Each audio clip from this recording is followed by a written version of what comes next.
This is Bill from 10 Car Colors. Question that's been on my mind most of my life, and fishing that's been on my mind a lot the last few weeks, months, has been just generally, why do we fish? We all, especially all fishermen, but I think maybe fly fishermen have a little different take on this. 10 car fishermen maybe a little different take on this.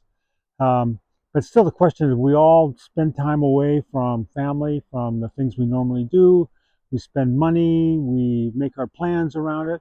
Why? What makes it that valuable to us that we change our life in order to fish, wherever that is? Um, I'm hoping in the next few weeks or months we get to talk to a lot of people and get different answers and just see how varied it is and how much the same it is for people, for all fishermen, all fly fishermen, all 10 car fishermen. Anyway, let me know what you think. And I want to hear from you. If you've got a story, I want to hear it. And I'll start by telling mine. So this is why I fish.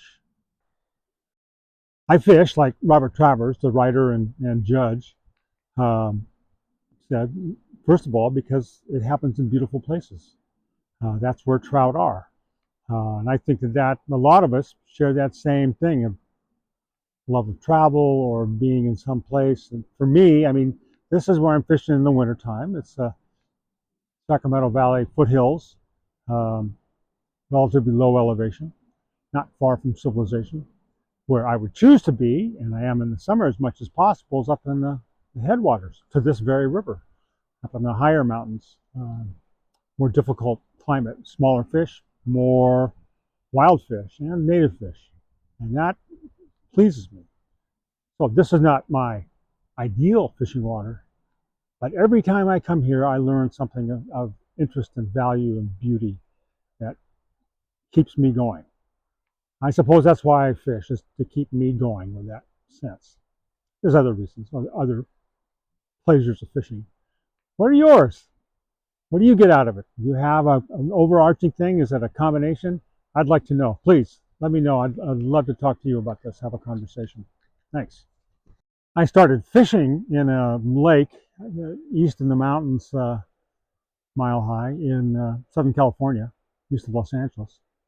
That's where my first fishing experience was. My grandparents had a place there, and that was heaven to me. My first fly fishing experience was on a family camping trip, my mother's first family camping trip. My dad had camped when he was young. Um, Rough camping in the Sierras, on the east side of the Sierra.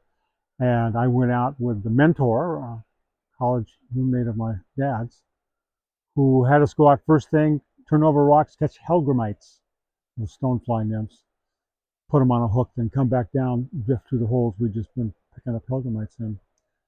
And for some reason, and there's a couple of reasons why, Sports Illustrated had something to do with it in the middle 50s, decided I was going to be a fly fisherman. I taped a fly reel, an old fly reel, to the butt of my straight handled spinning rod and just went on from there. When I could, I saved up my money and bought a fly rod.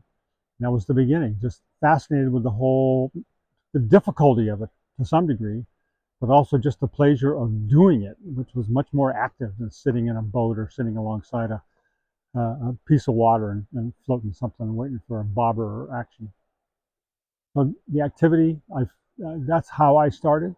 Uh, that was 70 years ago that I first thought of myself as a fly fisherman. That'll be next year, will be the 70th anniversary of that, 70th birthday. So that's my beginning. I started tenkara fishing 12 or a little bit more than that years ago.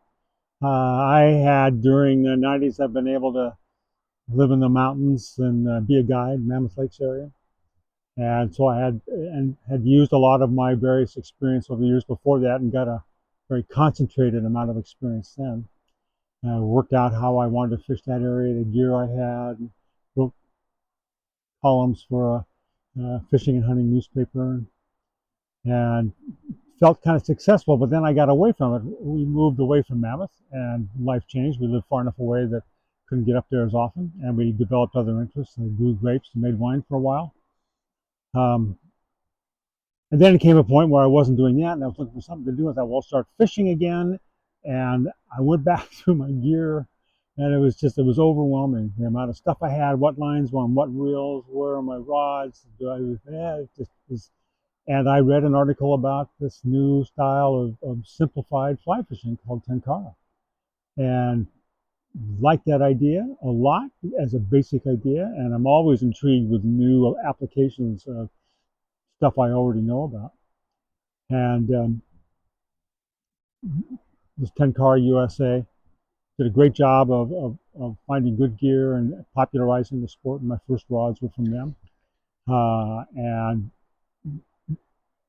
the more I did it, the more I wanted to do it. I felt less weirdness about fishing with friends and my using tenkara gear.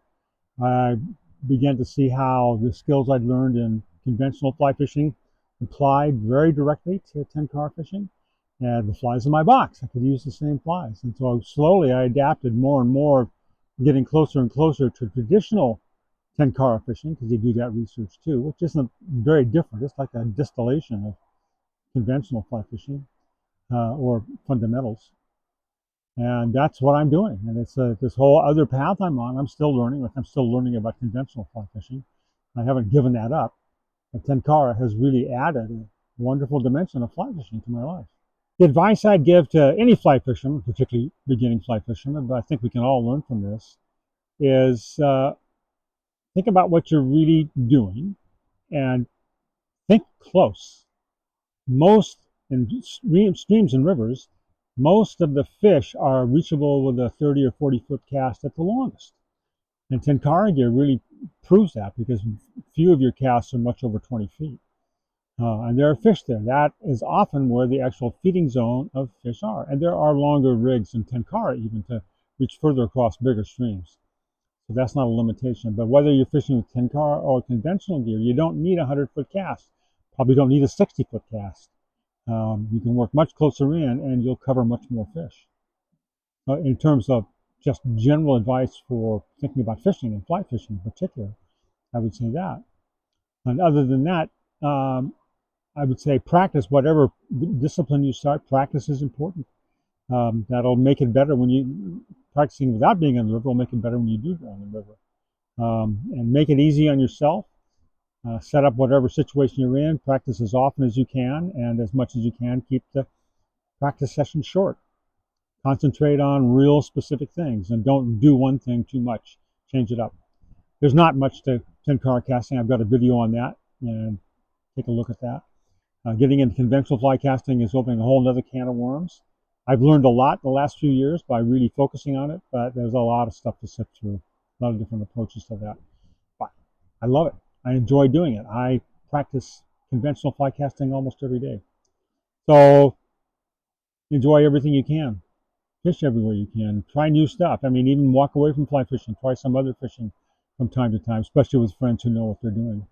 But for me, I keep coming back to fishing with a fly and whenever I can, fishing with tenkara gear. How about you? What do you think? I'd like to know. Let's have a conversation.